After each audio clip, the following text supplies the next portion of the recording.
दिव्यम kitchen में मौजूद राधिका के पास डायरी में अपनी फोटो को देख लेते हैं और राधिका से पूछते हैं, आज से पहले मैंने तो कभी भी तुम्हारे पास ऐसी डायरी नहीं देखी है, इसमें क्या है, मुझे बताओ। जहां राधिका दिव्यम से डायरी छुपाती है और कहती है, जो कुछ भी मेरे साथ होता है उसके बारे में मैं डायरी में लिखती हूं, लेकिन मैं आपको बता नहीं सकती हूं। अब दिव्यम राधिका से कहते हैं, आज शाम को हम दोनों बाहर खाना खाने के लिए जाने वाले हैं, इसलिए जल्दी तैयार हो जाना।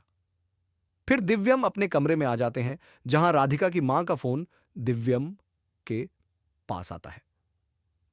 अब राधिका की मां दिव्यम से कहती है, पहले तो राधिका मेरा फोन नहीं उठा रही थी, और अब जब मैंने राधिका से बात की है तो ऐसा लग रहा था कि वह राधिका नहीं है। अब दिव्यम को शक होने लगता है, जिसके बाद दिव्यम राधिका को अपनी कार में लेकर रेस्टोरेंट में खाना खाने के लिए आते हैं, जहां राधिका दिव्यम से कहती है, आज कोई खास दिन है क्या? अब दिव्यम कहते हैं, मैं तुमसे बहुत ज्यादा प्यार करता हूं, लेकिन आज सुबह से तुम जो गलतियां कर रही हो उसकी वजह से दादी, पापा, कली, गोलू, भैया सभी तुम पर गुस्सा, और मैं नहीं चाहता हूं कि आगे तुम ऐसी कोई गड़बड़ करो जिसके कारण से तुम्हारे साथ मुझे भी प्रॉब्लम हो। तभी राधिका जानबूझकर दिव्यम के कपड़ों पर पानी गिरा देती है। इसके बाद दिव्यम गुस्सा हो जाते हैं और राधिका से कहते हैं, तुम्हें याद होगा मैंने सबसे पहले अपने दिल की बात तुमको कब बोली थी? अब राधिका घबरा जाती है और दिव्यम को कुछ जवाब नहीं देती है, जिसके बाद दिव्यम को राधिका पर शक होता है।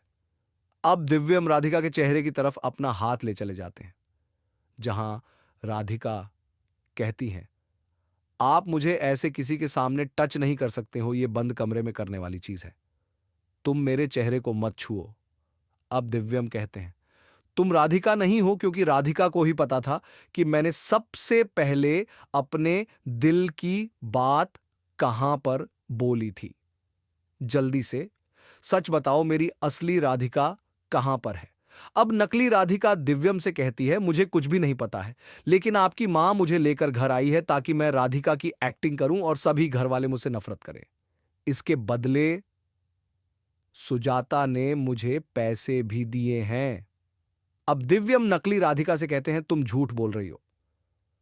मुझे अपनी मां पर पूरा भरोसा है, वो ऐसा कभी भी नहीं करेगी। इसके बाद नकली राधिका दिव्यम को अपने फोन में नानी की फोटो दिखाती है और कहती है, मुझे सुजाता के पास नानी ही लेकर गई थी। अब दिव्यम नकली राधिका को लेकर घर आ जाते हैं और सुजाता से कहते हैं, आपने राधिका को कहां पर छुपाया है, मुझे बताइए। आपका सच मेरे सामने आ गया है। अब सुजाता कहती है, राधिका तुम्हारे साथ नहीं रहना चाहती है, क्योंकि वो अब कुछ ही दिनों की मेहमान है, इसलिए वो तुम्हें बताए बिना घर से चली गई है।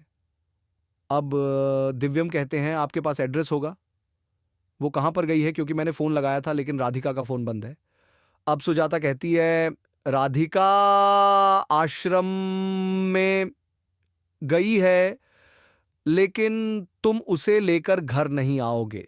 फिर दिव्यम और गोलू भैया राधिका को ढूंढने के लिए आश्रम में जाते हैं, जहां राधिका दिव्यम को मिल जाती है। अब दिव्यम राधिका को देखकर रोने लगते हैं, जहां राधिका कहती है, दिव्यम जी, आप यहां पर क्यों आए हो?